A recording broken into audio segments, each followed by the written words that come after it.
smokescreen. It's a smokescreen in the sky and a smokescreen to deny. This is their strategy. And this is how they control the dribble on the court. Again, he who controls the conversation controls the ball, and you can't score in the game if you don't have the ball. So by allowing evil people to control the conversation with mindless fluff, cheap insults, cliche expressions, you are allowing them the opportunity to score. The very word secrecy is repugnant in a free and open society. And we are, as a people, inherently and historically opposed to secret societies, to secret oaths, and to secret proceedings. We decided long ago that the dangers of excessive and unwarranted concealment of pertinent facts far outweighed the dangers which are cited to justify it. Great difficulties are things that show a person what and who they really are. That's a 2,000-year-old quote from the Stoic philosopher Epictetus. Reports I'll cover today include a new science study that makes clear aluminum is the core cause of Alzheimer's disease. Nothing we didn't know or suspect already, but now we have a science report to back it up. And let's remember this: every single one of us is inhaling aluminum with every single breath we take. I'll also cover this story. How many people are aware of the military training facility in the U.S. that has been exporting terrorists and terrorism to nations around the globe for decades? Much more to come after a few announcements. This is Dane Wigington with the weekly edition of Global Alert News for geoengineeringwatch.org radio. This is for June 17th, 2017. This is a commercial-free news hour. As always, this show is paid for by geoengineeringwatch.org. It's broadcast throughout Northern California on KQMS radio, 1670 AM, 104.9 FM, and 105.7 FM. Global Alert News is also aired on the East Coast by the PRN Radio Network.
Pues entonces hoy estamos a 17, y mira, la luna está allá. A 17 de diciembre del 2012,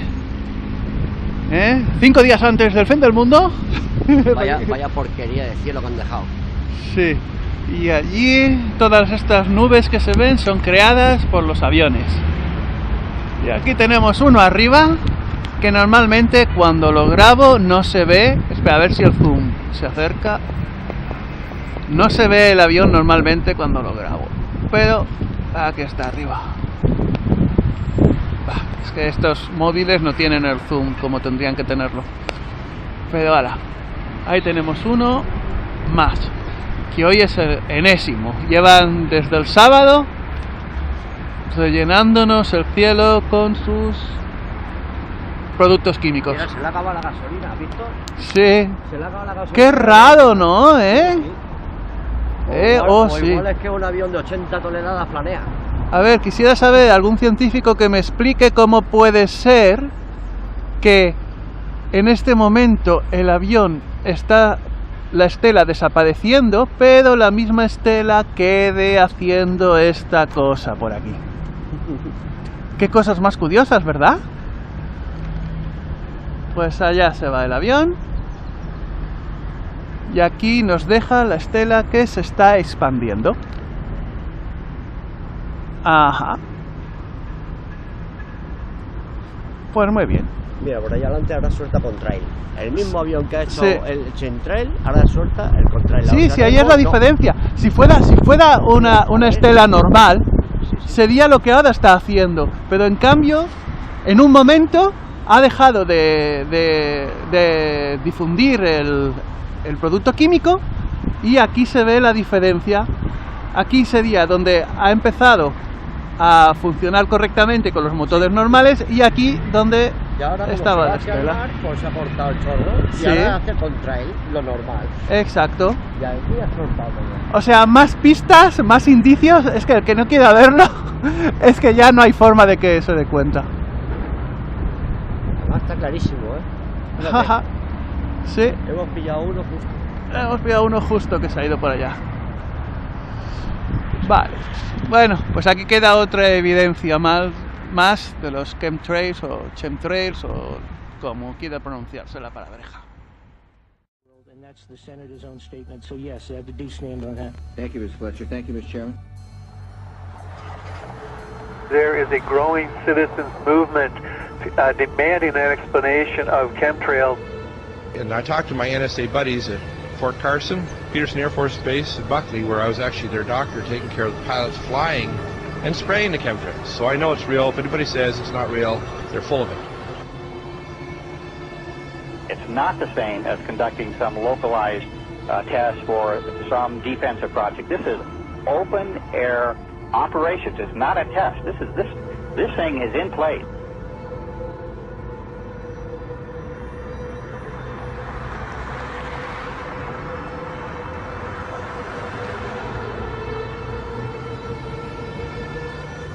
It didn't start until about 1996. Exactly.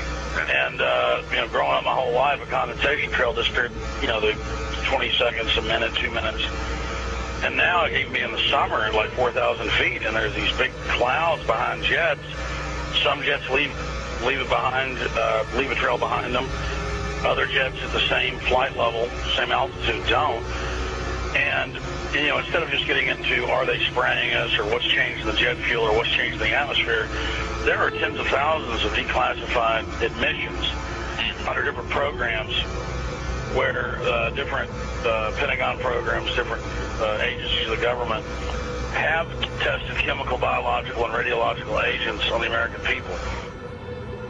Talking about this a few years ago was extremely dangerous. Now that we have YouTube and more social networking devices, such as even Rupert's MySpace, this is really getting out in such a way that they can't control it. They must just be really, if you can use the expression, shitting themselves over this, because they can't control people now talking about the elephant in the room, what is so obvious to all of us.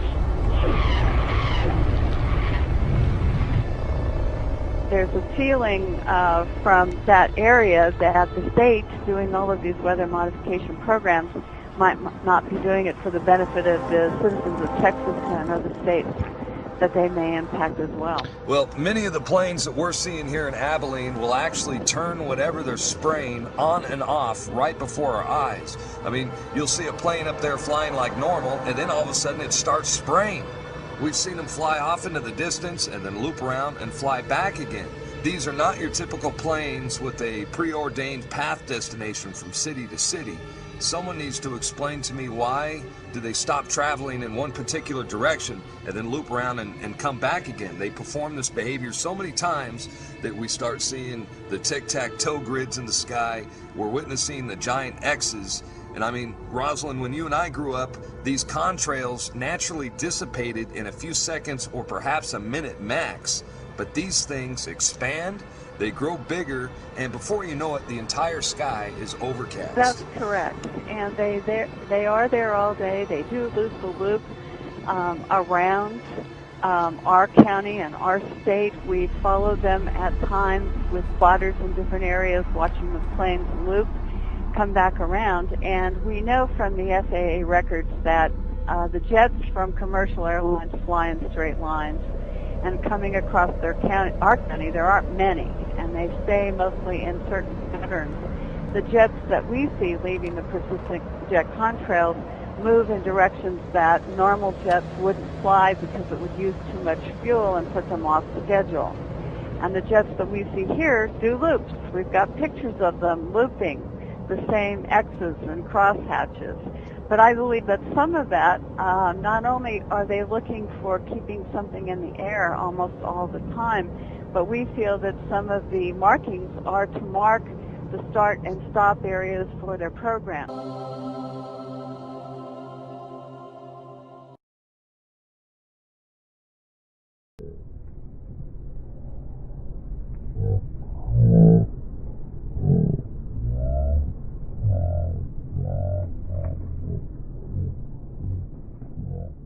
Jet contrails move in directions